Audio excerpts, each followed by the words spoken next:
Hello YouTube, this is Destructicus, and here's a cooking video.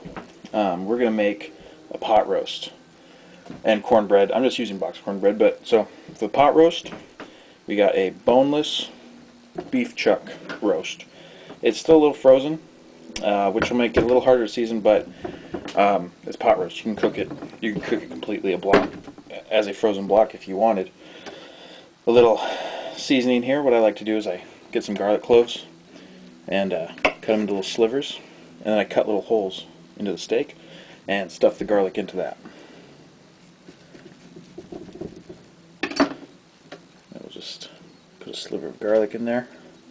Now this part is easier if it's completely thawed. But if you break it up, it's no big problem. Break up the garlic clove.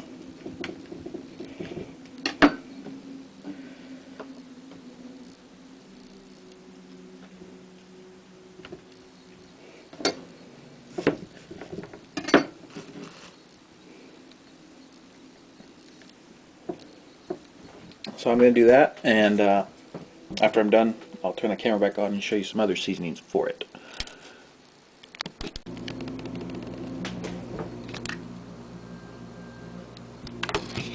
Alright, so I got all the garlic stuffed in it. Oh, it's so good.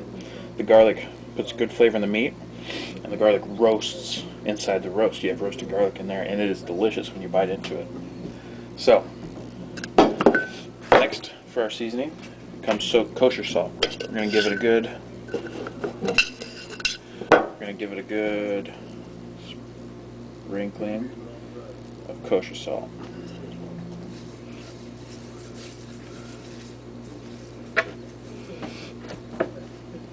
Both sides.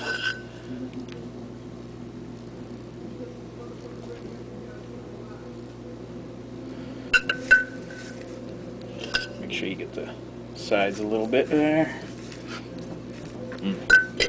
Alright. Now we're going to add a little bit of Worcestershire black pepper. Not too much of that.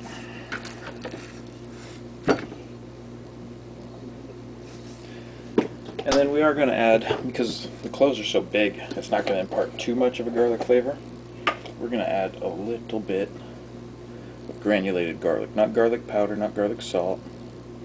Granulated garlic. Rub that in there. I hope you can see me alright, or see what I'm doing alright. Okay.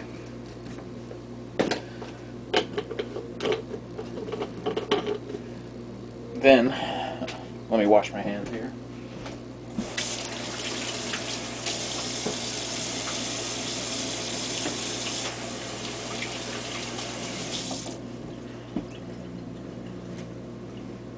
Okay. We are going to heat up a skillet. I should have had this heating already, but I didn't. We're going to put a little butter in there.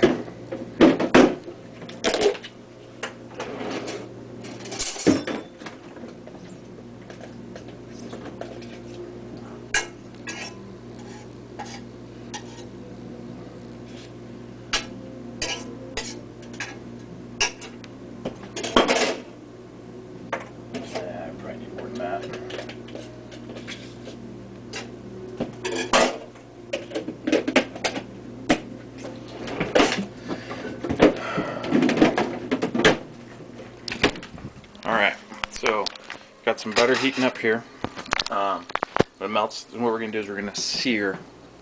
I don't really have a tripod, so I can't really show you, but we're going to sear this, get it nice and brown all around, and then we are going to throw it into a pot with a little bit of water, and we're going to let it cook a bit, and then we're going to start adding our vegetables. We're going to add celery, carrots, onions, and mushrooms to it.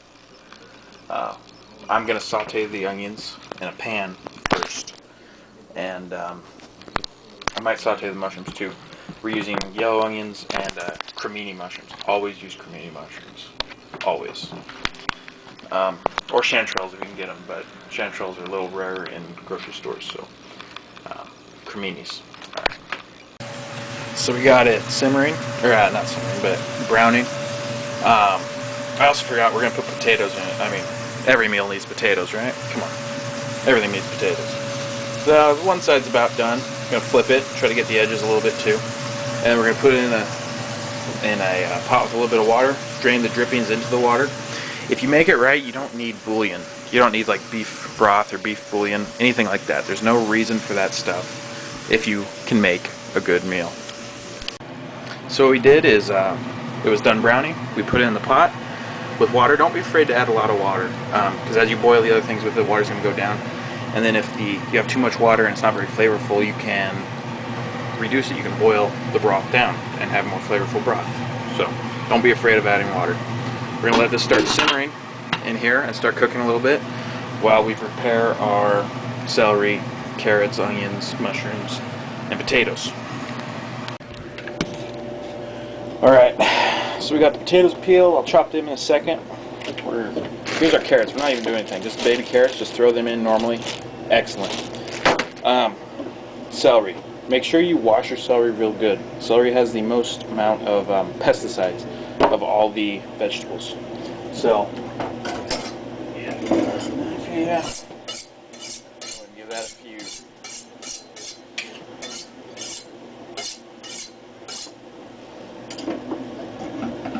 Alright. Now, I usually chop these tops off. Most people do. We'll do that too. And bottoms here, we don't need about that much of it.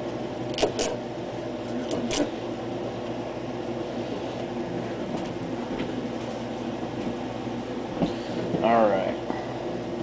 Now, there's a couple different ways you can chop them however you want. You could split them, dice them up into cubes. You could chop them in half and slice them in sticks. I kind of like to keep them, to not split them in half and just cut like this. As thin or thick as you want.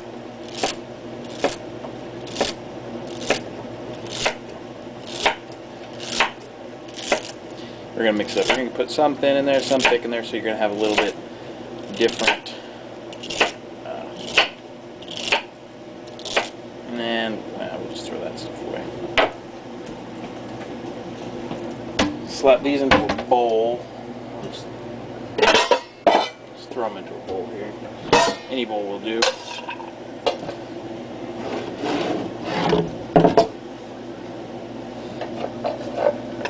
And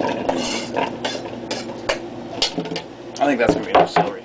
I like a little bit of celery in my stews and roasts and stuff, but I don't like the celery to dominate it. I'm more of a meat and potatoes guy. I want the meat and potatoes to dominate it. We'll just throw some carrots in there. Yeah, that's good. That's a good amount of carrots. Alright, we'll set those aside. That's why, because I'm going to add those at the same time, and I'm going to add my potatoes sooner to it so they have longer to cook. And I'm just going to quarter these. I'm going to quarter the potatoes. I'm going to try to quarter that one as best as you can.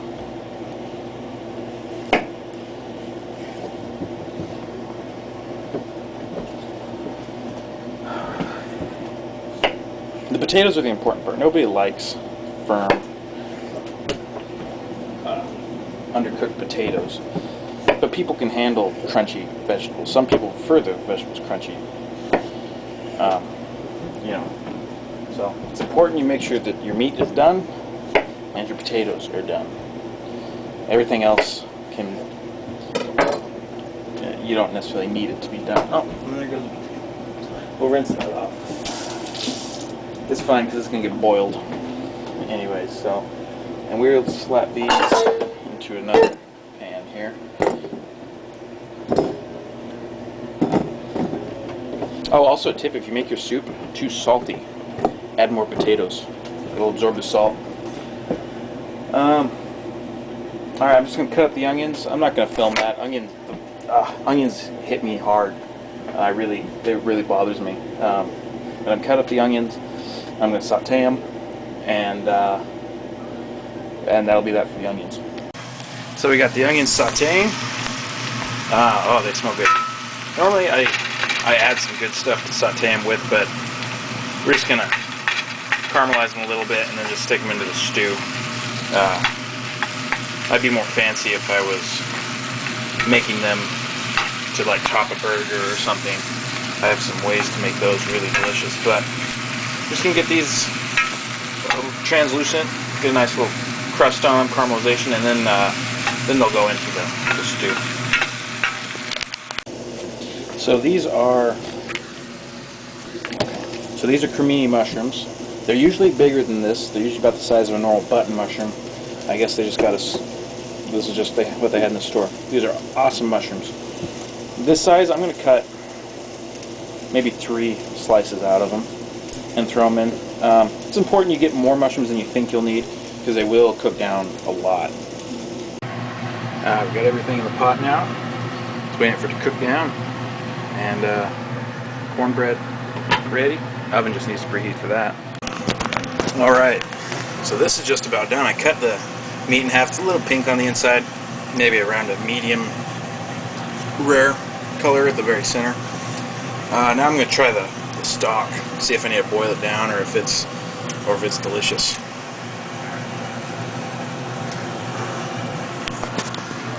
Look at that.